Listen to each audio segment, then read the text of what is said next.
प्यारे बच्चों नमस्कार। NCERT क्लास 12 फिजिक्स में आप सभी का स्वागत है एक अच्छे टॉपिक के साथ। और आज का हमारा जो टॉपिक एक न्यूमेरिकल क्वेश्चन बेस्ड पर है, जो काफ़ी समय से एग्ज़ाम में पूछा जा रहा है, बहुत ही इम्पोर्टेंट है। तो इस फिजिक्स का जो न्यूमेरिकल क्वेश्चन है आप इसको अच्छे से और ध्यानपूर्वक समझिएगा। टॉपिक शुरू करने से पहले हम आपको बताना चाहते हैं कि यदि अभी तक आपने हमारे इस चैनल को अभी तक सब्सक्राइब नहीं किया है तो सबसे पहले आप चैनल को सब्सक्राइब करें और फिर बेल आइकन को भी प्रेस करें, क्योंकि जब भी हम कोई नया वीडियो डालते हैं या अपलोड करते हैं तो उसका नोटिफिकेशन सबसे पहले आप तक पहुंच सके। तो हमारा आज का न्यूमेरिकल बेस्ड पर क्वेश्चन है कि एक तार को खींचकर उसकी लंबाई दुगनी कर दी जाती है तो उसका प्रतिरोध कितना गुना हो जाएगा। देखिए हमारे पास कोई भी एक तार है, कितने भी लंबा एक तार है मान लेते हैं। तो यदि उस तार को हमने खींचा और उसकी जो लंबाई है पहले से दुगनी कर देते, यानी पहले 1 मीटर थी, अब उसको खींचकर 2 मीटर कर दी, तो उसका प्रतिरोध कितना गुना होगा। तो खींचने के बाद उसकी लंबाई दुगनी करने के बाद उस तार का प्रतिरोध कितना गुना होगा, हम यहाँ पर फाइंड करेंगे न्यूमेरिकल क्वेश्चन की सहायता से कि तार को दुगना खींचने पर उसका प्रतिरोध के मान में क्या परिवर्तन होता है। तो हम इसका सॉल्यूशन देखते हैं। तो यह हमने लिखा है किसी तार को खींचने पर उसकी लंबाई बढ़ जाएगी तथा त्रिज्या घट जाएगी। बिल्कुल सही बात है कि यदि हम एक तार को खींचते हैं तो उसकी लंबाई बढ़ेगी और उसकी त्रिज्या कम हो जाती है। आगे हमने लिखा है माना प्रारंभ में तार की लंबाई L1 तथा त्रिज्या R1 है। अब तार को खींचने के पश्चात लंबाई L2 तथा त्रिज्या R2 हो जाती है।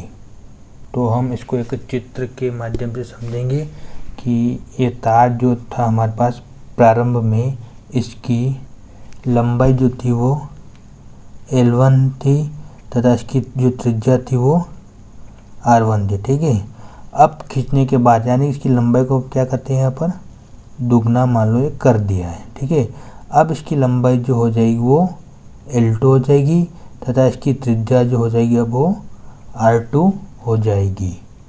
ये जो तार जो था ये खींचने से पहले की बात थी, और ये जो तार जो बना है खींचने के बाद जो लंबाई और त्रिज्या दोनों परिवर्तित हो गई है। तो हम आगे लिखेंगे कि अतः तार का प्रारंभिक आयतन बराबर होगा खींचने के पश्चात आयतन। तो देखिए अब बात हो रही है आयतन की और तार की। अब क्योंकि तार जो होता है बिल्कुल राउंडेड होता है, गोल गोल होता है, इसलिए एक बेलन के आकार का होता है। तो हम तार का जो आयतन लेंगे वो बेलन के आकार का होता है, इसलिए बेलन का यहाँ पर हम फार्मूला उपयोग करेंगे। और बेलन का जो फार्मूला होता है वो पाई R स्क्वायर L। ठीक है, ये तार का प्रारंभिक आयतन था। अब देखिए यहाँ पर प्रारंभ में उसकी त्रिज्या कितनी थी R1 और उसकी लंबाई कितनी थी L1, इसलिए हमने R1 L1 नाम दिया। बराबर खींचने के पश्चात आयतन।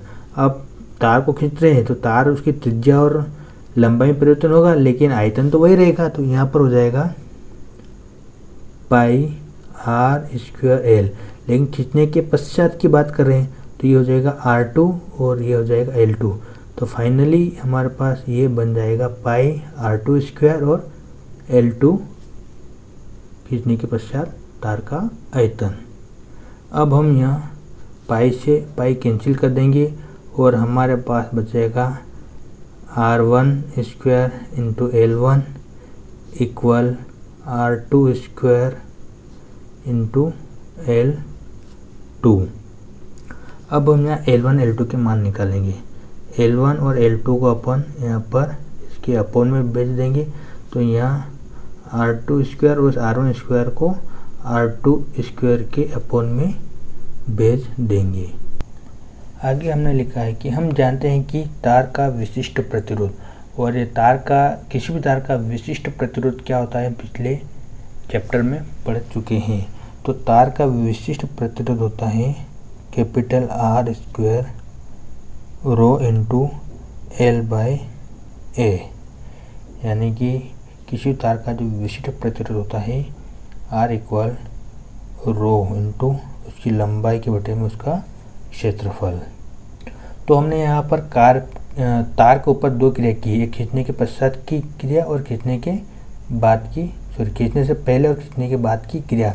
तो खींचने से पहले उसका प्रतिरोध जो था तार का वो हो जाएगा R1 rho into L1 A1, तथा तार को खींचने के पश्चात उसका तार का प्रतिरोध R2 equal rho into L2 into A2।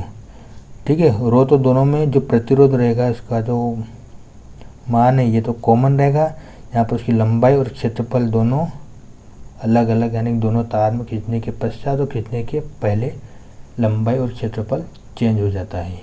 अब हम क्या करेंगे, इस R1 में R2 का भाग देंगे। तो देखिए R1 के बटे में R2 बराबर रो इंटू L1 A1 बटे में रो इंटू L2 अपॉन में A2। तो देखिए यहाँ से रो सेम है, बिल्कुल ये चेंज हो गया।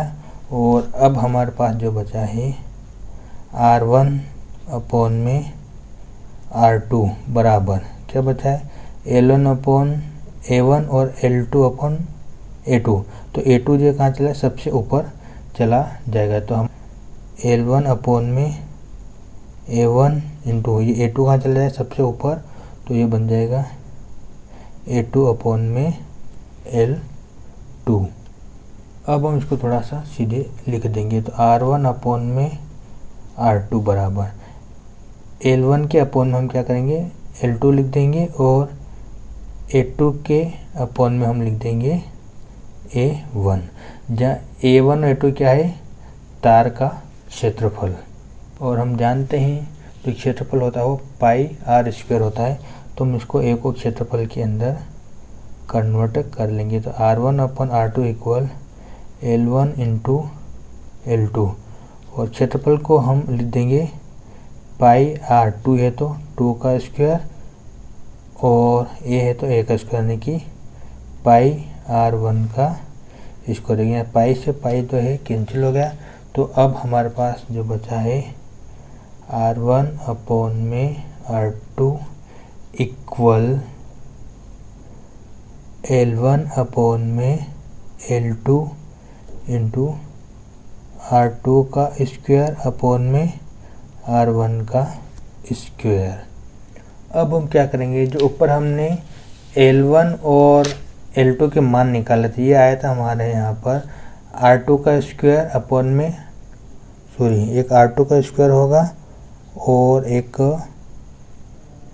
R1 का स्क्वायर होगा। जब हमने यहाँ इसको R1 को इसको अपॉन भेजा तो यहाँ पर क्या बनेगा R1। हमने यहाँ पर बाय मिस्टेक गलती से R2 लिख दिया, रही है R1।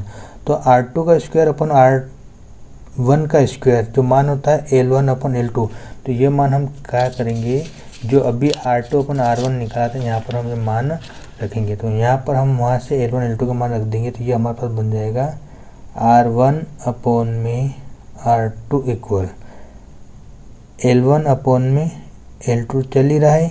अब R2 का स्क्वायर अपॉन में R1 का स्क्वायर जस्ट हम अभी देख के आए, वो मान था L1 अपॉन में L2। ये मान हमने यहाँ से रखा है R2 स्क्वायर अपॉन R1 का स्क्वायर बराबर होता है L1 अपॉन L2। तो हमने यहाँ पर क्या किया है, इस R2 का स्क्वायर अपॉन R1 का स्क्वायर जगह L1 अपॉन L2 का मान रख दिया है। तो अब देखिएगा ये दोनों सेम है।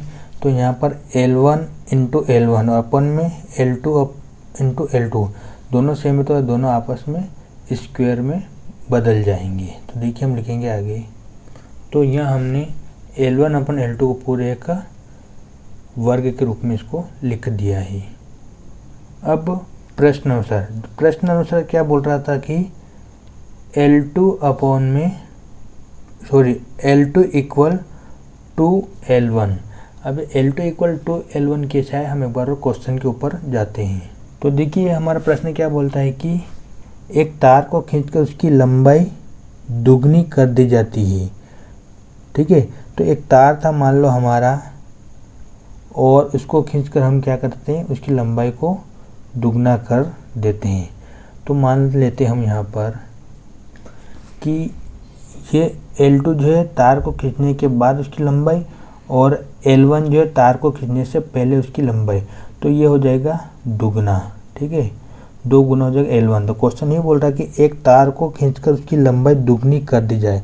तो उसका प्रारंभ में उसकी लंबाई L थी, इसको खींचकर उसका तार जो है होगा वो L2 लंबा हो जाएगी, लेकिन L1 से दुगनी लंबाई हो जाएगी। ठीक है, मतलब तार खींचने के बाद L1 का 2 गुना हो जाएगा L2, इसलिए हमने वहाँ पर लिखा है L2 इक्वल टू L1। तो हमने यहाँ लिखा था प्रश्नानुसार L2 इक्वल टू L1।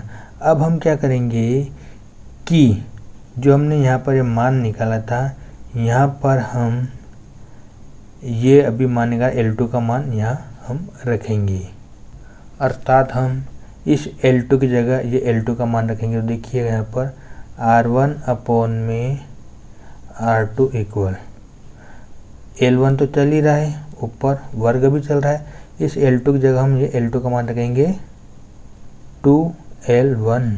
ठीक है, हमने क्या किया यहाँ पर इस L2 की जगह L2 का मान रखा 2L1। अब देखिए यहाँ पर L1 और L1 दोनों सेम ले हो गए कैंसिल। अब हमारे पास बचा R1 अपॉन में R2 इक्वल 1 अपॉन में 2 और ऊपर वर्ग। तो अब क्या करेंगे, जैसे वर्ग को लेंगे तो वर्ग ओपन हो जाएगा यहाँ पर। तो R1 अपॉन में R2 इक्वल 1 अपॉन में 4, ये 2 का वर्ग कितना हो जाएगा 4। अब हम क्या करेंगे, इसका तिरक गुणा करेंगे, 4 का गुणा इधर करेंगे और 8 का गुणा इधर करेंगे, तो ये बन जाएगा 4R1 इक्वल R2, अर्थात इसको हम सीधे लिख देंगे तो R2 इक्वल 4R1 बन जाएगा। तो हमारे पास आया, तो इससे हमको पता चलता है कि खींचने के बाद, तार को खींचने के पश्चात उसका प्रतिरोध है वो 4 गुना बढ़ जाएगा खींचने से पहले के।